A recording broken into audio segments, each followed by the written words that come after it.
Imagine you're sitting down to a meal in a restaurant. The waiter asks you if you'd like some bottled water for the table. And wherever you might be in the world, you're confronted with the same question. Still or sparkling? Often we aren't aware which brand will be gracing our table. Often we don't know how much the bottle of water is until the bill arrives. But our options are always reduced to just still or sparkling. I'm Jaega Wise, and in this programme, I'll be meeting people who believe that question doesn't go anywhere near far enough. People who believe that water should be taken more seriously. People who believe that this most essential liquid is being horribly overlooked. I never thought that I would be the person talking to people about water. I get millions of views a month now just talking about what I've learned. And it's only the most important liquid on the planet, but yet we've just been completely distracted to ignore it. Why? Intuitively, humans have always understood that water gives value. The contradictory situation at the moment is that we have a farrago of choice when it comes to bottled waters, but a dearth of awareness of how we should use the contents of those bottles for our own well-being. So my dream is that I go to a restaurant, and the restaurant should have maybe 200-300 wines on the wine list, but I want 10-12 waters on my water list. I want to have a proper water glass that's equal to a wine glass, and I want to have the same ritual and the same choices with waters that the people have with wine. That's my dream, and I'm working on it. For all the environmental concern about its packaging, sales of bottled water are on the up. In 2024, just over 3 billion litres of bottled water were consumed in the UK. That's an increase from 2 billion litres a decade previously. Marks & Spencer is looking to capitalise on our thirst for premium mineral waters by trialling walls of water in several of its flagship stores. So can you really taste the difference between them? Later in this programme, we'll visit a restaurant that has its own water menu, giving diners the luxury of choice. So what is putting extra fizz into the market for bottled water? And has our taste for tap gone flat? The reason I wanted to do this programme is because I have lots of friends who will not drink tap water. They will only drink bottled water. And I feel like in my friendship group, I am the defender of tap water. It's okay. It tastes fine. It does lots of good stuff for our body. But my friends are absolutely adamant that bottled water is the way to go. So I wanted to look a little bit more into this debate. What exactly is bottled water? Is it worth paying up to £20 a bottle for it? So I've come here to the Peak District, and as you can hear in the background, there is a lovely running stream. And it's one of the few places in the UK with a natural warm spring. So I am ready to taste some water. Our first stop is at the Crag Inn. Well, I've heard a man has drilled his own borehole in order to get access to the lovely local water. Hi, you right? Lovely to meet you. Nice I'm to Doran. meet you. I'm so excited. Yeah, well, good. Thank you for giving water the opportunity. Everyone comes in with zero expectation, and then it's so easy to blow people away. And then once you're blown away by water, the warning is you'll never look at it in the same way again. You've set the bar high. Yes. Blow me away. Let's go. Have a seat. Doran has huge enthusiasm for his subject and a big personality. He posts on social media several times a day under the name Bearded Water Sommelier and has attracted a large following. He's half Danish, and there is an illustration of himself as a Viking on the side of the cans of water that he sells. Okay, so where are we? Because this looks like an old pub. It is. It's a pub called the Crag Inn. So I bought it in 2016. I knew nothing about the water other than we had our own water supply. And so I thought I'd best invite Blair Water just to make sure the water's safe for public consumption. And Richard Taylor walked through that door, October 2016. I was stood behind the bar. He pointed at me, and the first thing he ever said to me was, "Do you know how good your water is, mate?" And I went, "No." He said, "I'm a geologist, I'm a scientist, I've been drilling water for 40 years all over the world. This is the best water I've ever hit by a mile." And I went, "Do me a favour, is this a wind-up?" He went, "No, I'm deadly serious." I said, "So what happens next?" He said, "You need to get it accredited and tested. It'll cost $5,000, it'll take 12 months. At the end of that, I can prove to you whether I'm right or wrong. Until then, it's just my opinion." And that was the first time in my life I'd ever heard a conversation around water, and that was the conversation that changed my life. So where is the water supply coming from? 27 metres below where we're standing. So we're at the bottom of a valley. The water soaks into the hills and it just collects at the bottom of the valley. We have a borehole that is just connected to that aquifer. It's an underground aquifer. And so there's no oxygen, there's no daylight down there, therefore there's no bacteria. And I can hear clinking in the background. Yes. So we wash and reuse glass bottles at Crag Spring Water. We only hear about single-use plastic. In my opinion, single-use glass is a far worse offender because it's just like using a wine glass once. Instead of washing it, we just smash it. Why do we smash bottles after we've used them once when they can be used 1,000 times? A lot of people who buy water buy in plastic as well because glass is so heavy to carry. So I thought if we did a home subscription model with a reusable glass scheme that's more convenient for people at the same price, would that work? It does. Can you show me the production facility? I'd love to. Yeah. Let's go. Under a canopy out the back, we find Doran's water bottling plant. It's where the pub dining room used to be, and we're surrounded by crates and a bustling team rinsing and filling bottles. They shift around 12,000 bottles a week from here. Talk me through the process. Right, so we are now the biggest reusers of glass bottles in England, non-dairy. What happens is the bottles come back, so as we deliver, we pick up at the same time. So we'll deliver crates, and then we pick up the empties and leave customers with the fresh crates. They end up back here, they get washed and rinsed, and then they get rinsed again. So Kai is carbonating, that's Dave in there bringing caps, Simon is capping, and then the water ends up back here. How much does a customer pay for this? 12 times by 750 ml. Yeah. How much does a customer pay for this to deliver to their house? Depends on the customer. So we have different time. I'm not being funny, but we have direct customers who we deliver to directly. Yeah. So they would pay £15 for that. It's £12.50 plus VAT delivered to your door. If it's a trade customer, obviously they pay slightly less or differently. In terms of the majority of the cost that's made up in terms of the production, what is it? Is it the transport? Labour. Is it the labour? Okay. It's labour and transport. Water's heavy, so it's low value, high volume business. So it's the margins are tiny, as opposed to gin, the other way round. Can I taste some water? Oh my God, let's go. Should we do it in the bar or do we do it here? Let's do it in the bar. In the bar, right. The dimpled beer mugs are still hanging from the ceiling, but there is a suspicious lack of beer here and an intense amount of bottled water. Please, can I taste it? I would love to taste it. Right, let's do it in a wine glass. Only serve please. water Can we do in a it? wine glass. And so the tasting began. It was an unusual experience for me. I'm a trained beer sommelier and have tasted thousands of beers. But tasting water? The stuff that flows freely out of our taps? It was hard to get my head around. The taste comes from a combination of minerals inside, measured by what is known in the trade as TDS, or total dissolved solids. This is a really good way of demonstrating what's going on in the world of water with minerals, because this is what it's all about. If it wasn't for the minerals, waters are the same. They'd all be distilled. Zero TDS.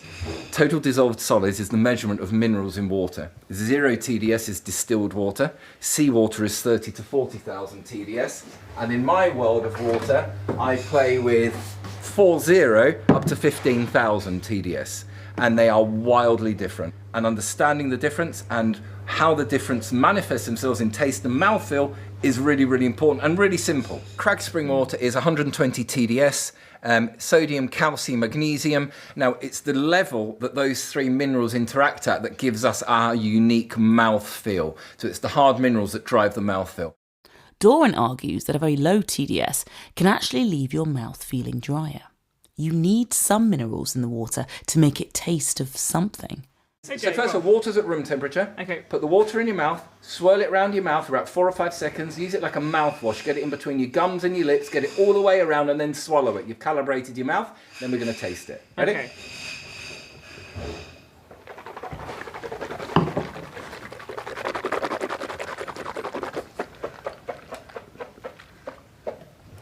Swallow. So Crag, people describe it as smooth, creamy, silky water. Cheers. Swirl it around your mouth, cheers. Wet mouth, not dry, fully lubricated, ready for action. That's so interesting because that is the way I describe my mouth. Yes. It's wetter after having drunk that water. Yes. And that whole sentence is embarrassing. Could you put that into words as to why that's happening? The Why minerals. my throat and my tongue all about the minerals. and my entire mouth feels more lubricated. The minerals. Now. So basically you can get 2 waters with the same TDS. So let's imagine Crag and Volvic, 120 TDS, but the composition of the TDS is completely different. So therefore, it's how the minerals interact that create the mouthfeel and the taste of waters. I come from a place where there's not a huge amount of money. Yeah. Just the concept of spending money Love it. on water. Love you. I just find it really difficult. If I walked into my nana's house with a bottle of water in my hand, my nana would go, she would have a go at me for being flash because there was nothing wrong with tap. That's how I was brought up. But then when you understand and realise that, I'm sorry, they were wrong. They were wrong. There's a lot going on. They just didn't know about it. And that's the difference. It's about knowledge. There is a fear of public perception, surely. Couldn't care less. Couldn't care less. When you tell people that you're a water sommelier, Yes. the reaction, Yes. They laugh, of course. it must be a roll of They the laugh. eyes, surely. Yeah, but I laughed when Ashley at Salacious Drinks told me about it. I went, you what? A what? A what? Do me a favour. I said, you're mad. Doran is trying to spread the word about having choice when it comes to water. He began a campaign to have a water menu brought in at a local restaurant. It would be given to diners along with the wine list. It was something the London hotel Claridge's briefly did in 2007, causing a huge stir. For months and months, Doran lobbied a nearby restaurant called La Popote. It's listed in the most recent Michelin guide, and it offers casual French dining in Cheshire. You right on this table? Oh, wonderful. Thank you. It's very comfortable. In the end, his persistence paid off. My name is Joseph Rollins, owner and chef of La Popote restaurant. So the story about the water menu basically was, you contacted us maybe back in 2020, 2021? Probably, sounds just after about right. COVID. And we spoke and, we went back and forth, and I think it was the same principle everybody had, like, well, no, it's just water. Why would we create a water menu sort of thing? And I think the biggest turning point for us was when Gail became pregnant, my partner. She runs front of house, and it was like, okay, what is there actually to drink as like a non-alcoholic alternative that's not, not a sweet or just something different? And that's where I think you approached us again. You were like, look, it's now or never sort of thing. I've been hassling you for a few years. Do you want to do it? And I was like, okay, let's do it and see where it goes. I spoke to Doran, obviously he's the expert, and said, look, what waters do you want? I think we had an initial thing, we wanted a French water on there. Yeah, being a French restaurant. We wanted a local water. We didn't want waters that you could go to the shop and buy, because it's like defeats the object of people know what you can pay for them sort of thing. I'm just blown away by their bravery. When you pioneer something like this, you become either a target for laughter or a target for admiration, and it's a brave move, which hopefully is the beginning of a trend. Yeah. What's been the reaction like in the restaurant world? Yeah, it's been good. I think the most important thing about the menu as itself, which has been interesting as a business, is you always said from day one, give the option of tap water is available free of charge. And I think by putting it on the menu, people can see it and think, actually, I'll have tap water, or they're doing a good thing by offering tap water, because by law we have to offer it free of charge. The announcement that a British restaurant now had a water menu quickly went viral and made it onto TV news channels around the world last year. We had a couple from, is it Canada? They read an article in Canada. They were visiting their daughter in Nottingham. They got on the train from Nottingham to Manchester, stayed over in Manchester the night, got an Uber from Manchester to here, came for dinner, tried 4 of the waters, and then went to see the daughter again in Nottingham. It's mad. We did have a couple who had booked a wedding in September, and they wanted to potentially do a water tasting with their diners. It was only a small, intimate 20-cover wedding, but they were like just something else, because they don't drink. It's interesting. It just gives it a talking point, I think, more than anything. Opening the water menu, it's an A5 and it is pretty plentiful. There are 7 waters on here, 8 including tap water, and it varies with a bottle called 22, which is a type of still water, Vidego, Crag spring water, sparkling, Vichy Celantis. There are a wide variety of waters on here, and it varies in price, all from free of charge tap water all the way up to £19 for the Vidego sparkling water. £19? Yes. That's a bit expensive for bottled water, right? It's a bargain, actually, Jaega, because where are you going to... Really? £19? Well, okay, so the whole point of Epicurean fine dining is experiences. If I said to you, well, would you like to go and buy a bottle of Vidego, where would you go? And that's the point. So it's exclusive, it enhances the experience. Is this a realistic thing that restaurants can add to their menu, or is it a PR exercise that brings in the press? No, the idea is it's an income stream. It's a brand new income stream for restaurants. It's to replace declining sales of wine, alcohol, spirits, and hopefully now, as people are becoming more health conscious and more aware, that more and more people will be buying a beautiful bottle of water instead of a bottle of wine. Not only is there a picture of the bottle of the prize, there was also some descriptions. So next to the bottle of 22, it's listed as the mouthfeel is smooth and the taste as delicate tastes of minerals from Spain in La Rioja. Clean, crisp, sharp. It is a menu full of tasting notes. Water tasting notes at that. As a chef, you're going to have a highly trained palate. Yeah. Can you taste the difference? Yeah. But only when they're not chilled. Mm-hmm. Yeah. So when they're chilled, no, because they'll taste the same. But it's like wine. Yeah. So yeah, I was very surprised. I think it was you're saying chill it and you kill it. Yeah, you chill it, you kill it with water. Can you? Yes, after today. Better. Yeah. Better, but it's just very subtle. I think it's like food, wine, anything. It's all personal. There's nothing right or wrong with it. If you don't like it, it's not because it's bad. It's because you personally don't like it, but you can taste it with 10 different people and 8 other people might enjoy it where you might not. There's nothing wrong with that. It's like food's the same. We'll be back at La Papote later in the programme for more tasting, this time pairing different waters with different foods. I'm in Beddington in South London and I've arrived at Aquamore and I'm in the middle of a warehouse and it's filled with bottled water. So there's all the famous brands, you know, Evian, there is San Pellegrino, and there's lots of brands I don't recognise. So I'm here to find out a little bit more. So I'm Michael Tanusis. I'm a co-founder and CEO of Aquamore, and we started the company in 2007. So what do we have here? Describe it for me. We've got 3 aisles containing a variety of bottled waters and soft drinks. The bottled waters are representative of their classification, which is determined by the EU, and the UK harmonises with those rules. And so you have a selection of table water, spring water and natural mineral water. We're in South London, not far from Peckham, and there's the famous Only Fools and Horses episode where they bottle water from Peckham and they call it Peckham Spring. The Peckham Spring? Well, I never realised there was a spring in Peckham. Oh, yes. That's why it's called the Peckham Spring. It was in the Doomsday Book. We don't actually know where the spring comes from, do we, Rodney?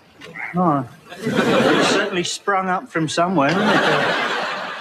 How do you trust the source of bottled water? Peckham Spring, never heard of it. That's a frequent joke around here. Yeah. Over the years, it has been mentioned once or twice to me, particularly by my mates. But there is a strict hierarchy in place. In fact, actually, bottled water is the most highly regulated foodstuff in the EU and by association the UK, which just goes to show how serious it's taken. Natural mineral water is the top of the hierarchy if you consider it a pyramid. Below that is spring water, and below that is table water. Table water is bottled water that has to be safe to drink. Peckham Spring would be a table water if it was proven to be safe to drink, which being tap water, it inevitably would be. So is it possible in the UK to bottle tap water and sell it? Yes, it is.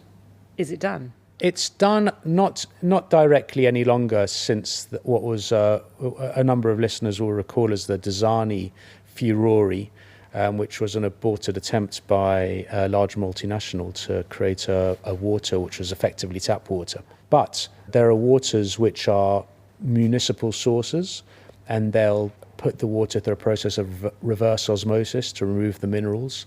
They'll remineralize it, they may alkalinize it, they'll create their own engineered blend of water. And so that's a table water. But the consumer wouldn't necessarily know that, other than the absence of the claim spring water or the absence of the claim natural mineral water. Those they're prohibited from doing. So the consumer should be aware that spring water is a water that's microbiologically pure at source. Natural mineral water is a water that's microbiologically pure at source, except it has to be regularly monitored for stability, because the consistency of minerals at the source is paramount to quality. Because we come from a country where there isn't a great deal of thermal activity, and so there isn't a great deal of variety in the minerals in our water, then not a lot of people can tell the difference between our water sources and tap water. So, they shrug their shoulders and say, what's the point, right? Whereas in Europe, if you have a water which has come out of the ground and it's salty and sparkling, then you're going to know there's a difference between one and the other. And that's going to start off your journey of understanding. The bottled water industry has faced huge criticism for its use of plastic. On average, we each use 150 plastic water bottles in the UK every year. It's a problem generally with the category, is it not? The massive environmental red flag. If you look at it from another way, the embedded water footprint, say, right, is how much water does it take to create any given product? Water is actually very low on that scale. Or you could just drink it out your tap, and then you just don't have the issue. Yes, which leads to another question. Is tap water comparable to water that you would find in these bottles in our warehouse?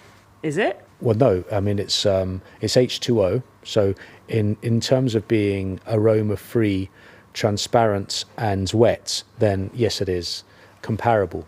But in terms of the content of it, then it's not, because water, which is natural mineral water or spring water, is microbiologically pure at source. Therefore, it's microbiologically pure when you're consuming it, as opposed to a tap water, which is likely to be processed for safety reasons. So I suppose the nub of the difference is one is safe to drink from the source and one is made safe to drink.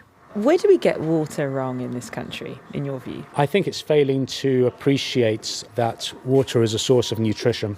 And if we understood the mineral salts that occur naturally within water, then we would be able to access them as part of our daily nutritional regime. Then Michael opened bottles of some of his most mineral-rich waters. If Crag water had a mere 120 milligrams per litre on the scale of total dissolved solids, or TDS, this next one was a whopping 6,000 TDS. And as you're about to hear, it took me by surprise. I poured the water for you here, Borjomi, which is from Georgia. And this is a naturally carbonated water that is very rich in minerals. And you should get a sense of what mineral salts can do in terms of taste and aroma. The lack of the aroma, a lot of what we taste is what we smell. So being a water sommelier is about... That is incredibly strong. That is almost medicinal. Yes, that's correct. Firstly, waters can be medicinal, and they have been used as medicine for thousands of years. So there are some waters from I don't know if I like that. Yeah, I mean, there are some waters from say, Hungary, for example, that have 20,000 plus milligrams per litre, and you can only drink a small glass of them daily. Otherwise, they'll impact your body too strongly. Wow. So I'm tasting this very strongly. Yes, an amplified. I'm not sure if I want to drink it again, but I can definitely taste it. So I feel like I'm on my way to becoming a potential water sommelier. Well, it's the interest that's peaks, and if you have the awareness, then that might drive the interest, for sure. I don't think you're sold by my skills. I might not yet be a water sommelier, but if I wanted to hone the skills, then I might consult Michael Mascha. Michael, an Austrian living in Texas, is the co-founder of the Fine Waters Academy. He trains water sommeliers around the world through an online course. He trained Darren Binder, who you heard from earlier, who calls him the godfather of water. Water is very different, has different terroirs, can give you different experiences. And tap water is perfectly good for hydration. There's nothing wrong with tap water. You know, one of the biggest advances in human health was, the chlorination of tap water, maybe, 120 years ago or so. And we have to keep in mind that we live in the first world where we can open the tap and actually drink the tap water. I'm not talking about many, many other places around the world that do not have access to clean drinking water, and we definitely need to do something about that. So tap water is perfectly fine. If there's nothing wrong with your tap water, I drink it on a daily basis. And if I don't drink tap water, I want to have an experience with water. I want to drink a 15,000-year-old water that comes from the last ice age, from from the Czech Republic. I want to have a rainwater, as we mentioned, maybe from Tasmania, being a very different characteristics. Is it true that you travelled to Greenland to harvest water from an iceberg? Yes, I have been there. The iceberg, fell into the ocean and, broken up a little bit, but there were big chunks of ice, and we harvested the ice there. And again, you cannot take any ice. You need experts that can tell you if it's really the old ice or if it has been remelted ice. So there's also a lot of knowledge, but then you put it in a bottle and it's a fantastic story. I don't drink alcohol anymore. The reason I'm so passionate about water is because I had to stop drinking alcohol 23 years ago. So when I go to a party now, I don't bring a bottle of wine, I bring a bottle of water. And other people bring maybe a 45 Bordeaux if it's a high-end party or something really nicely.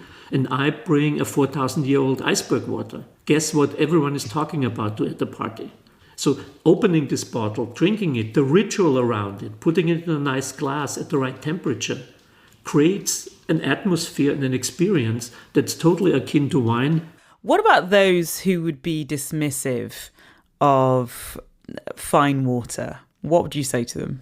So I had about 15 years to hone my skill in talking to them because the first 15 years was every conversation I had with a journalist was hostile. It was considered the stupidest thing in the world. How can you do this? And so forth. Even some bad experiences when people in a water tasting on camera, they put a couple of glasses in front of me, and one really nice lady told me, Michael, don't drink the glass in number 4. And I rejected to drink the glass, and it turns out they sampled the water from a toilet and wanted to put me in front and then making fun. Look, water sommelier drinks water from a toilet. So this was the attitude for 15 years, but it has changed now. What's the most expensive bottle of water you've seen? So I would say if the water is the main character, then it probably tops around $60 for some very remote sources. Some of the iceberg water I mentioned, some waters from Slovenia have about this price point. The source might be very rare or very remote, and that justifies the higher price. If you're talking about bottled water that you don't care about the water so much, you care about the bottle a lot, then you can get into the thousands and maybe even $10,000 for some collector bottles. Filico is one brand from Japan. They put a lot of Swarovski crystals and other things on the bottle. I almost feel like fine water in its extreme, it's almost peak consumerism. The fact that you would pay, or it's possible to pay so much money for something we need to exist. I think it's the opposite. I think it's paying attention to something that was a commodity. So I don't know if you cook, for example. So when I still lived in Europe, we had salt at home, but the salt was a white substance. It came from a factory and it was called salt. And now if you look at my kitchen and you look at many kitchens of my friends, we have 3, 4, 5 different salts at home. One is from the Himalayan, the pink one, you have a fleur de sel. So salt has made a transition from being a commodity, just salt, to a product with terroir. And we've probably seen the same transition for olive oil, chocolate. And water is doing right now the same transition. It's just that there are a lot of emotions attached to water, and that makes it sometimes a little bit more difficult for people to accept. Those emotions attached to water were very evident in another part of the Peak District. Buxton in Derbyshire has drawn visitors to its thermal springs since Roman times. In the Georgian era, the health advice was to drink up to 3 pints a day of the mineral-rich waters to cure a wide range of ailments. And producer Robin Markwell discovered that many people still come to the town's well today to drink the waters. It's a gloriously sunny day, and we're in Buxton. In fact, the word Buxton is written in crocuses on the hillside in bright purple at the moment. I'm just walking past the Crescent here in Buxton with Jill Williamson, who is a tour guide. And Jill, this is a town very much built on water. Yes, that's absolutely right. And you can see people coming to St Anne's Well with their water bottles to fill up and to take photos, because this is where it all started. This is St Anne's Well. Let's hear the rush of water here coming out of, is it a lion's mouth, Jill? It is, yes. Both of our public wells have lions' heads on them. Perhaps the power of water is being implicated here. So this is publicly available 24/7? Yes, it is 24/7. There are quite a lot of local people who will bring their large water containers and fill them up, bring the car, take it home, and for all drinking purposes, they use the Buxton swell water. Hello. I can't help but notice that in your pram you have a large bag with about, a dozen bottles, very large bottles. Are you about to fill up? Yeah, we've got a few more in the car. Yes. Come on, tell me about this water then. Why is it so special? Well, it's chlorine free and Better than the rubbish you get from the shops. and it's free. So Do you do this a lot? every month. Every couple of weeks. And you won't drink tap water at all then? No. Just if possible. If But we possible, not. normally don't. Do you notice the difference then when you're used to drinking this spring water? Yes, Yeah, absolutely. 100%. The taste is different. And where have you come from? Loughborough. 10 minutes down the way from Well, Leicester. yeah. That's quite a way, isn't An it? hour and a half. It's a nice drive though. The views are beautiful here, so. What made you think, let's not have tap water anymore, let's have this stuff instead? In Europe, I'm from Latvia, so in Europe you usually have water from the well, but here it's quite rare to find anywhere well water, so this is the closest one currently. So we just came here. So people go out and do their food shopping, you come here to do your water shopping effectively. Yeah, Yes. exactly. It's a good price as well, so can't go wrong. Ooh, nice. Yeah, refreshing. It beats the tap water, doesn't it? So, natural spring water in the town, it'd be rude not to use it, I suppose. The tap water you're drinking tastes like swimming pool water, it tastes like chlorines. Usually I come with a lot of 5 litre bottles, I go to Morrison's, I buy them for £1.50, I chuck the water away and I come fill them up here. Seriously? And then we keep them in the kitchen, drink them all. Yeah. This isn't very good for making tea with because it furs the kettle up. It's the only criticism. My name is Ben Offord. I'm Head of Operations at Buxton Crescent Heritage Trust. Well, as it emerges from the ground right here in front of us, this water's not seen daylight for 5,000 years. It's spent all that time, ever since they're building the pyramids, seeping down through the limestone, where it goes about a mile deep. A mile deep underground, it's warm down there, which heats it, and the pressure of more water coming down forces it back up through a fault line in the rocks underneath Buxton, and it comes out right here. And how does it compare with, people will know of the commercial brand Buxton Water? Are we talking about the same stuff? Yep, same stuff. So the Buxton bottling plant is about a mile and a half outside of town, and it's pumped from right here through a pipeline up to the plant where they fill up the bottles and send it all over the country. So this is the source though, not there, this is the source. This is the source right here. What can you tell me about the characteristics of your Buxton? The Buxton water is very neutral. It doesn't taste sulphurous or salty. I think it's a little bit sweet on the tongue. You can't really taste that much from it, so you're not picking up all those kind of sulphurousy flavours that you get in some mineral waters. We're now going to fill it up in a little bottle. And what you'll find is that if you put your hands around it, it is warm to the touch. Oh, yes. It's 27.5 degrees. And on this day in March, when it's still just a little bit cool outside, it feels warm. It's like a little hand warmer, this. Absolutely. And it tastes of nothing, but it is soft on the palate. Okay, I'm going to give it a little sample now. Here we go. Yes, I think that's right. It is pleasantly nothingy. It's pleasantly nothing because many spa waters are actually quite unpleasant to drink. But it is mineral rich, as it says on Yes, the it is. Yeah, Yes, it is. And many of them are still to be found in mineral supplements available to all of us. So there is still a perception that those are good for well-being, which actually, in a sense, justifies the view held by some of the early surgeons who believed it to be thus and had recorded the effect of treatments without necessarily understanding why. Jill, thank you so much for your time today. It's a great pleasure. In Buxton, those filling up with that free source of spring water had shown a lot of scepticism about tap water. So should we be concerned? Hi Jaega, good morning. My name is Layla Swan. I am the Head of Drinking Water at Water UK, which is the trade association representing the water companies in the United Kingdom. How does tap water compare with bottled water? Well, I'm a bit biased, obviously, because I am the Head of Drinking Water in the UK, so I think the drinking water is the best in the world, but you don't have to just take my word for it. We have the best drinking water in the world, as told us by Yale University, along with other countries like Switzerland and Germany. We run millions of tests a year. We have 99.9% compliance rate. The bottom of it is we have the best drinking water in the world. Some of the people we feature in our programme were critical of tap water due to the industry's addition of chemicals. Why is chlorine necessary?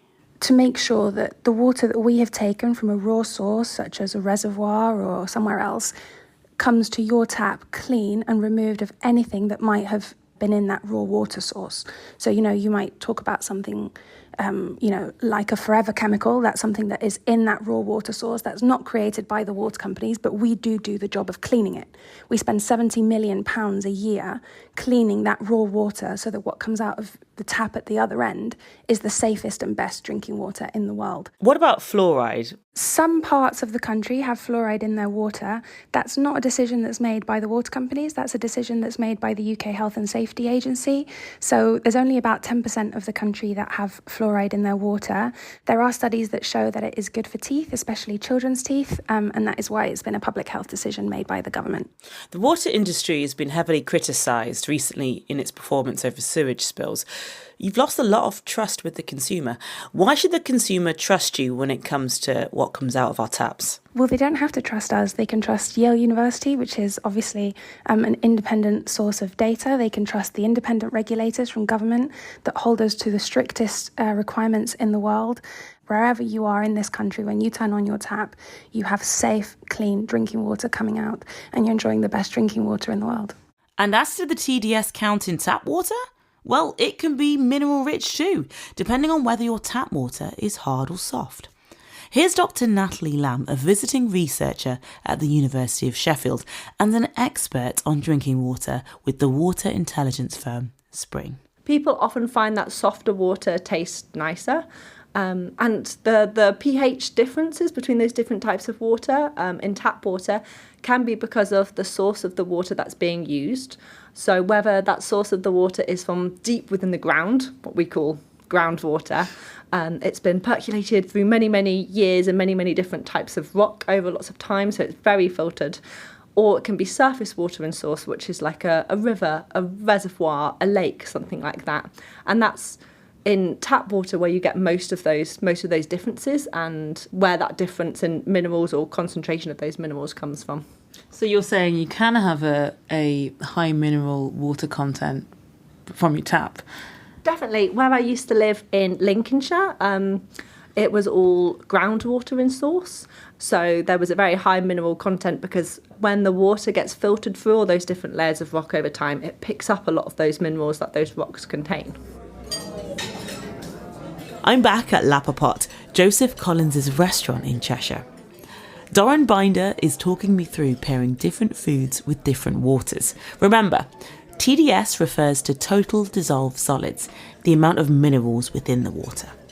You've put together a lovely tasting for us. What do we have? Talk us through it. Here we've got Comté and we've got some milk chocolate. And the beautiful thing about cheese and chocolate, with the Comté, what will happen is, depending on the TDS of the water, so we've got Loredana at 1.4 TDS, hardly any minerals, and the contrast between Loredana and Vichy Celestine with the cheese and the texture of the cheese is what this is all about. Okay. Now with chocolate as well, just one thing, chocolate normally is made with dairy, so when we eat chocolate with milk, the chocolate combines with the dairy and it turns into one mush. When we eat chocolate with water, the cacao and the dairy are separated by the water, and it's a completely different drinking or eating experience of chocolate. And I know it sounds mad. It does sound mad, but I'm willing to try. Let's do it. We'll go with a super low TDS water first, and then the water, because it's hardly got any minerals in it, if you do the same thing again, take a bite and then take some water in your mouth. I'm putting the cheese in my mouth. Yep. Chewing it a little bit, yep. and then drinking water. So it all blends together. Like a cheesy watery mulch in my mouth, okay? Yeah. That's the idea. So because there's hardly any minerals in Loredana, it's just a sharp contrast to the cheese, almost turns it it adds a twist to the cheese. Whereas when we go higher in TDS now to Vichy Celestine, the extra sodium and calcium in the water just change the texture of that cheese into more of like a moussey texture. It's very odd. I think it's the carbonation that's odd with cheese. Okay. You have bubbly cheese in your mouth, essentially. What? It's very odd. It's not unpleasant. It's just different. I don't normally eat this way. No. Okay. So this is, again, dining experiences now, okay? This is fine dining, Epicurean dining. How do we elevate dining? Joe's amazing talent. How do we elevate that, if possible? Or maybe water can a tiny bit. Incredibly subtle, though. I feel like I've got years of tasting training and very subtle. I just find water tasting very difficult. I find it probably one of the most difficult things I've ever tasted. Wouldn't it? It would be, because we are exposed to so many extreme tastes and flavours, whether it's extremely sour, sweet, chilli, hot, spicy. But when it comes to tasting delicate, these are delicate Mother Nature flavours that we are now retraining our brains to taste. Yeah. Thank you so much. It's my first water and food tasting, and I thoroughly enjoyed it. Thank you. I'm glad you enjoyed it. It's been an interesting journey. Still or sparkling? That's the question you get often asked when going out to eat. But there is more to that question than I'd previously thought. That's what I've learned. There's a whole variety of different flavours, and there is an emerging set of water sommeliers in the UK helping to guide you through them. In terms of the bottles themselves, for me, I am 100% sold on sparkling water. For me, there is value in that. I would pay for it, and I have and do pay for it in restaurants. I enjoyed some of the differences in terms of things that I can taste. I enjoyed learning more about total dissolved solids. But in terms of still water, I really struggle with its potential superiority over tap water. I just don't see it. We're very lucky in this country that the quality of the water that comes out of our tap is of a very high standard. And you see it when you travel to places all around the world. Sometimes you can't even drink the tap water. So for me, I'm not sold on the stills. I am on the sparkling, but boy, have I enjoyed the ride.